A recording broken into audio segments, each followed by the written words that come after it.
Why is it that people have a problem with a single author composing the first 5 books of the Old Testament?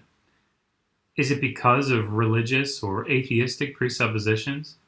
Do scholars simply not believe that Moses could have written it, and so they must develop models to explain how it could have been composed?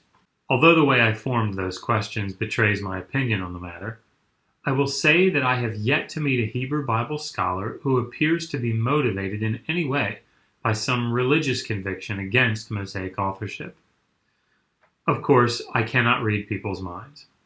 However, there is an overwhelming abundance of evidence, in my opinion, to support multiple authorship of the Pentateuch, evidence that cannot simply be ignored.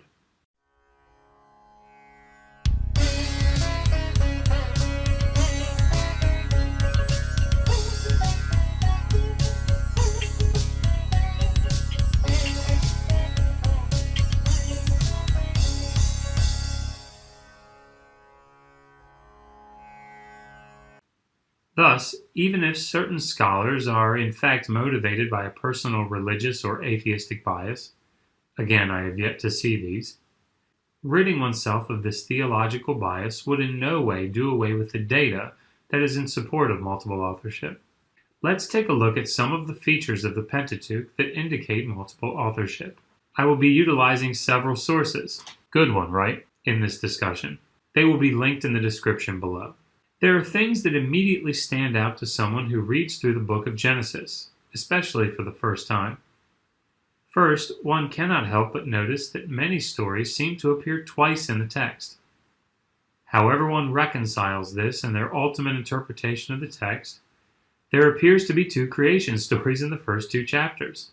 A few chapters later, there appear to be 2 flood narratives, woven together in chapters 6 through 9. These doublets make it seem like 2 different traditions were brought together and edited into the form of the story that we now see. Not only are there doublets, but there are actual contradictions between details in these different stories throughout the Pentateuch. Was Moses' father-in-law named Reuel, Exodus 2:18, or Jethro, Exodus 3:1? Was the mountain in the wilderness called Sinai, Exodus 19:11? Or Horeb, Exodus 3:1. Did Aaron die at Mount Hor, Numbers 20:23-29, or Moserah in Deuteronomy 10:6? We will go through these doublets, contradictions, and other inconsistencies in the text in a moment, but I wanted to take a moment to connect these problems with the Pentateuch to the models that scholars have developed to address these inconsistencies. First, those who maintain a singular Mosaic authorship seek to individually address each contradiction or doublet in an attempt to find a possible means of reconciling these differing passages. This is necessary if one holds to a particular belief in the inerrancy of the biblical texts, and that God has preserved His Word in such a way that we possess it today.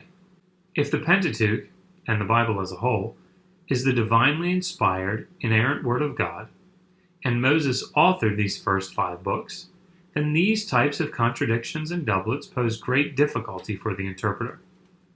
Thus, a great deal of effort has been expounded to attempt to reconcile these passages to one another. While some of these possible explanations could adequately address some of the problematic passages. Did everyone hear that?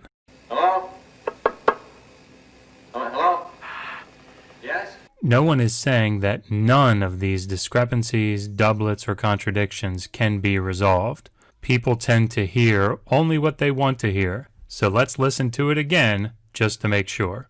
While some of these possible explanations could adequately address some of the problematic passages, the sheer number of contradictions, doublets, and general inconsistencies strongly suggests that we should seek a model that more adequately accounts for the data.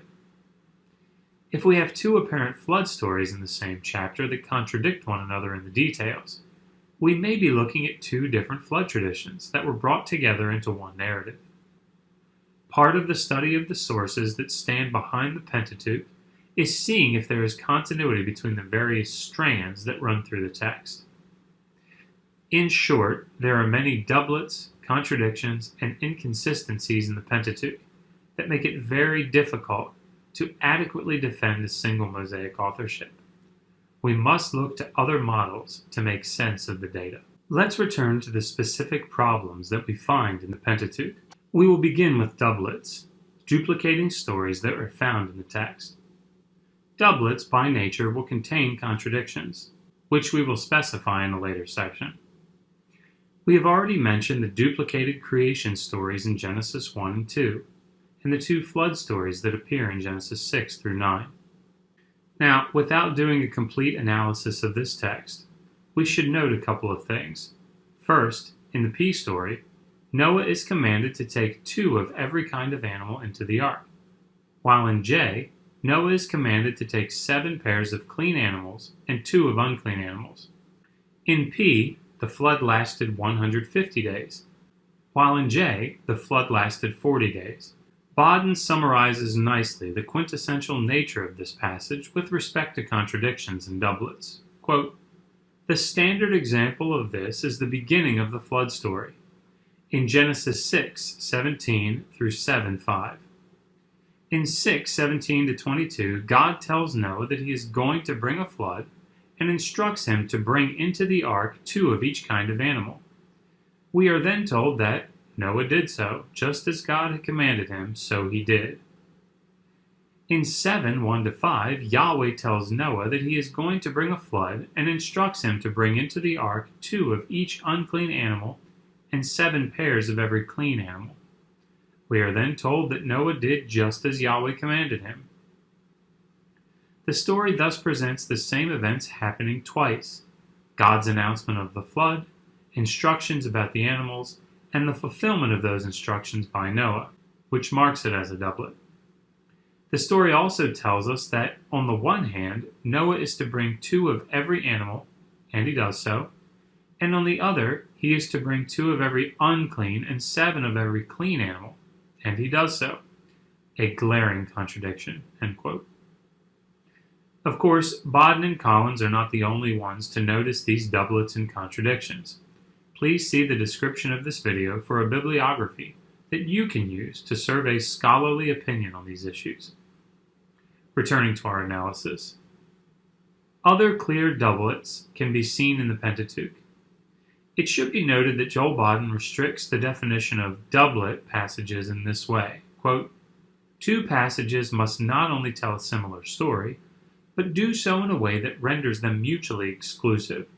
They must be events that could not possibly happen more than once." End quote. While Bowen would not count the wife as a sister story as a doublet, it is certainly a repeated motif seen with Abram in Genesis 12 and 20, as well as Isaac in chapter 26. Collins similarly notes the dual covenants in Genesis 15 and 17, the repeated dealings of Abraham with Hagar in Genesis 16 and 21, though Bowen would likely not consider these doublets, strictly speaking. In Genesis 21:31, we see that Beersheba, a city in the south of Israel, is named by Abraham when he swears an oath with Abimelech. However, in Genesis 26:33, the text reports that the city is named after the events surrounding the interaction between Isaac and Abimelech. In Genesis 28:19, the city of Luz was renamed Bethel by Jacob on his way to live with Laban. But in Genesis 35:15, it is changed to Bethel when he is returning from Laban. Furthermore, we know that the city was already referred to as Bethel in the text in Genesis 12:8. Jacob's name was changed to Israel as he wrestled with the divine being in Genesis 32:29, but again by God in Genesis 35:10.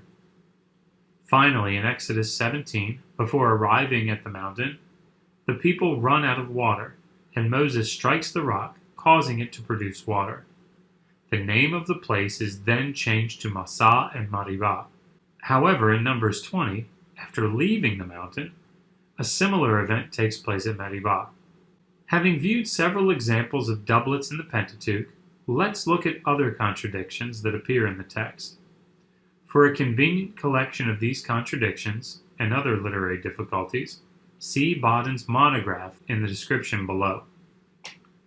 As noted above, Moses' father-in-law is named Reuel in Exodus 2, but Jethro in Exodus 3.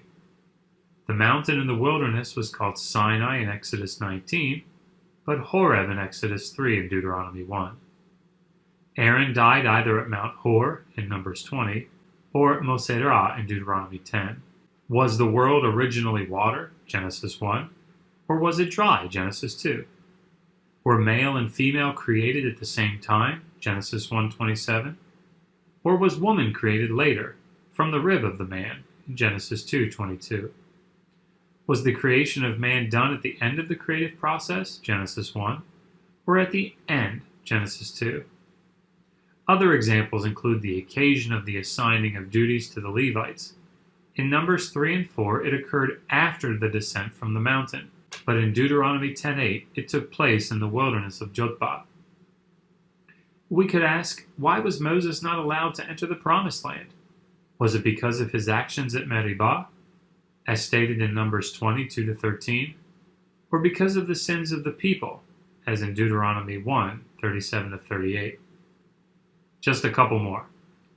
Was the tent of meeting located in the center of the camp, Numbers 2-3, or outside of the camp, Exodus 33:7? Did the Lord remain constantly in the tent of meeting, Exodus 40, or only periodically, Exodus 33? Finally, was Moses unique, Deuteronomy 34, or not, Deuteronomy 18? Again, the position taken here is not that there are no possible answers to any of these doublets or contradictions. It may be convincingly argued that several of these problematic passages could be reconciled to one another. But the number of these literary problems is what leads us to seek a model that better accounts for the data.